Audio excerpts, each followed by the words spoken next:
Hello everyone, আসসালামু আলাইকুম। কেমন আছেন সবাই? আশা করি সবাই ভালো আছেন। আজকে আমি বানাবো বাটারফ্লাই কেক। আমার ছোট দেবরের ছোট মেয়ের জন্মদিন, রাহি বুড়ির। ওর আম্মুর ফোন দিয়ে মেসেঞ্জারে নক দিয়ে একটা রেফারেন্স পিকচারও দিছে, দিয়ে বলে কি, ছোট আম্মু আমার এইরকম হুবহু একটা কেক লাগবে, আমার 5 তারিখে জন্মদিন। তো যেই কথা সেই কাজ। আর বাচ্চারা সবাই, আমার হাজব্যান্ডরা 5 ভাই, তো 5 ভাইয়ের অনেকগুলো ছেলেপেলে আছে আর কি। তো সবাই আর কি খাইতে চাইলে, এবার জন্মদিন আসলে নম্মু যেহেতু কেক বানাতে পারে, সবাই নম্মুর কাছে ফোন দেয় আর কি। তো এ বাচ্চারা এখন দেখেন কত হুঁশিয়ার, মানে সে কী কেক খাবে সেটারও পিকচার আমার কাছে দিচ্ছে।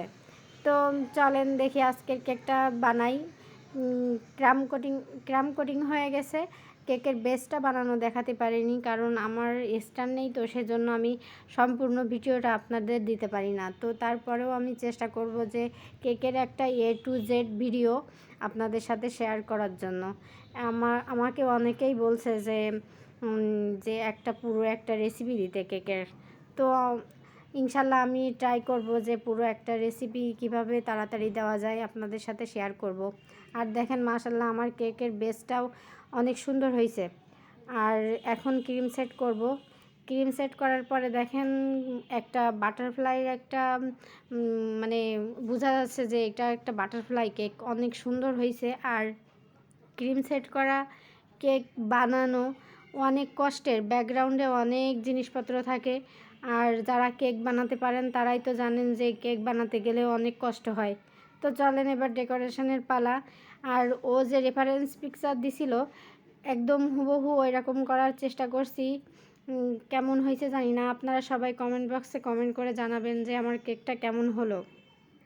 আর এইটা দিয়ে আগে একটা বাটারফ্লাই কেক বানাইছি, সেটা এই চ্যানেলে শর্টসে দেওয়া আছে, সেটারও ভিডিও দেখবেন। আর এটারও দেখবেন, আপুরা ভাইয়েরা দেখে বলবেন যে কোনটা বেশি ভালো হলো।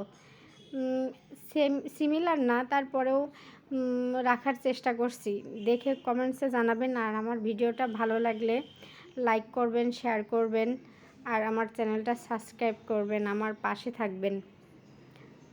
আমার কাছে তো কেকটা দারুণ হয়েছে। অবশ্যই আমাদের ছোট মেয়ের জন্য আপনারা সবাই দোয়া করবেন, রাহি বুড়ির জন্য। আর আমার পরিবারের জন্য দোয়া করবেন, আর আমার পাশে থাকবেন। অনেকেই আছে লাইক করলে কমেন্টস করে না, কমেন্টস করলে লাইক করে না, আবার ভিডিও টেনে টেনে দেখেন, এইগুলো করবেন না। আসেন সবাই সবার পাশে থাকি, তাহলে পথ চলাটা সুন্দর হবে। আর আমার ভিডিও যদি আপনাদের ভালো লাগে তাহলে দেখবেন, না হলে দেখবেন না। আর আমার পাশে থাকবেন, আমার পরিবারের জন্য দোয়া করবেন। আর যে যেখান থেকে আমার ভিডিওটা দেখতেছেন সবাই ভালো থাকেন, সুস্থ থাকেন। আর আমার নতুন পুরানো যত আপু ভাইয়ারা আছে সবার জন্য দোয়া ও ভালোবাসা রইল। আসসালামু আলাইকুম।